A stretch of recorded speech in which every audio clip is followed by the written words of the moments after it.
Now, when I opened the door, Tricky trotted out and was immediately engulfed by Joe. यानी कि जैसे ही मैंने दरवाजा खोला तो ट्रिकी जो है वो चल के बाहर जाने लगा. Trot, slowly walking out of the room and was immediately engulfed by Joe. और जो ने उसे अपने कब्जे में ले लिया. द ग्रे हाउंड, यानी कि ये ग्रे हाउंड है, एंड हिज फ्रेंड्स, और उसके जो बाकी के दोस्त कुत्ते हैं वो. After rolling him over and thoroughly inspecting him, rolling him over here means overwhelming him, in a way overpowering him, यानी कि पूरी तरह से उसे अपने कब्जे में लेके he began to and inspect, यानी कि they all inspected him. The dogs moved off down the garden. Moved off. बच्चों, moved off means वहां से एकदम अलग चले गए और चले गए और वहां से गार्डन में निकल गए. Tricky followed them, और Tricky उनके पीछे पीछे गया. Rolling slightly with his surplus fat. Almost rolling. अब rolling here does not mean that कि वो फ्रंट रोल करता हुआ गया, बल्कि ये कि बहुत धीरे धीरे वो उनको फॉलो करने लगा. With his surplus fat. Surplus fat का मतलब जितना फैट रिक्वायर्ड नहीं है उससे ज्यादा होना. That is surplus fat.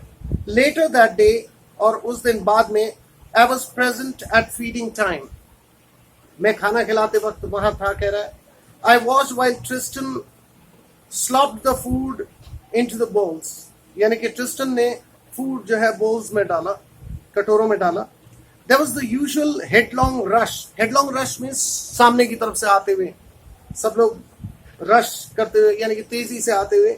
Followed by the sounds of high speed eating, यानी कि उसके तुरंत बाद जो है हाई स्पीड ईटिंग की आवाज आने लगी. Every dog knew that if he fell behind the others, he was liable to have some competition for the last part of his meal. क्योंकि हर एक कुत्ते को ये पता था कि अगर उसने थोड़ी भी ढिलाई करी तो वो सबसे पिछड़ जाएगा.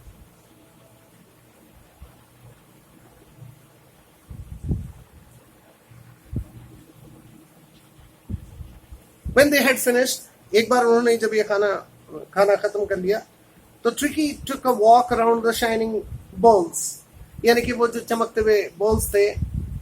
शाइनिंग बॉल्स यहाँ पर ये मतलब है कि they had polished their bowls, यानी कि वो खा चुके थे पूरी तरह से और चाट गए थे उसे, और इसलिए वो शाइनिंग बॉल्स कह रहे हैं.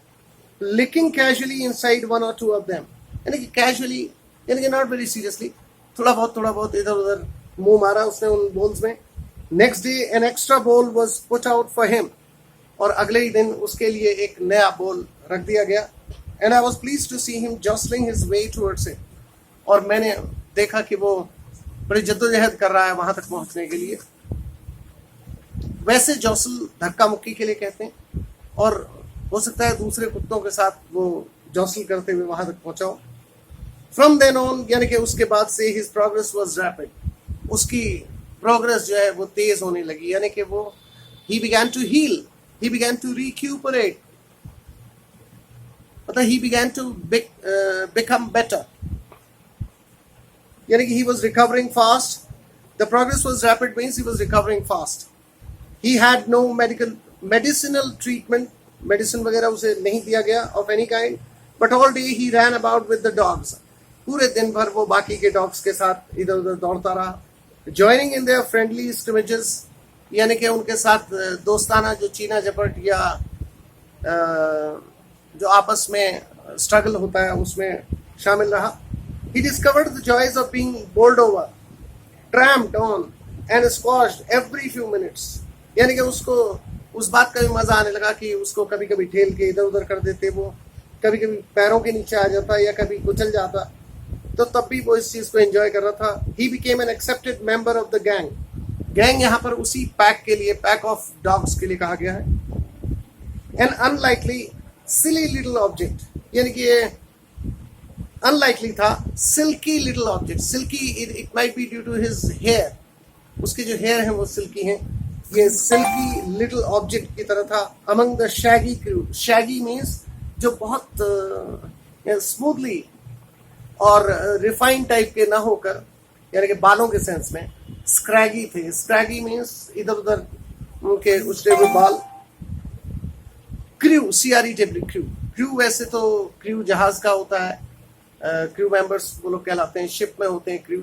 लेकिन यहाँ पर एक डॉग्स के जो ग्रुप है उसको पहले गैंग कहा ना, pack is the right word for that, फिर गैंग कहा because they are quite mysterious, और फिर उन्होंने कहा क्रू, यानी कि another word for the group of dogs. बच्चों, हम ऑल्टरनेटिव्स लेते हैं शब्दों के, राइटर्स वो बार बार एक शब्द का इस्तेमाल सही नहीं समझते, तो इसलिए दूसरे तीसरे ऑल्टरनेटिव्स पे जाते हैं। हालांकि इसका आप वर्ड मीनिंग देखेंगे तो शायद क्रू का मतलब ही नहीं मिलेगा। Fighting like a tiger for his share at meal times, यानी कि he was fighting like a tiger, it means he had become brave and he was quite friendly with them and he could fight them. And hunting rats in the old hen house at night, और रात को वो hen house में rat hunting के लिए भी जाता था, rats को मारने जाता था। He had never had such a time in his life. He had perhaps never enjoyed such a time in his life. I hope you must have understood the lesson so far, and I shall be making other episodes of the same. Thank you so very much for patient listening. Thank you.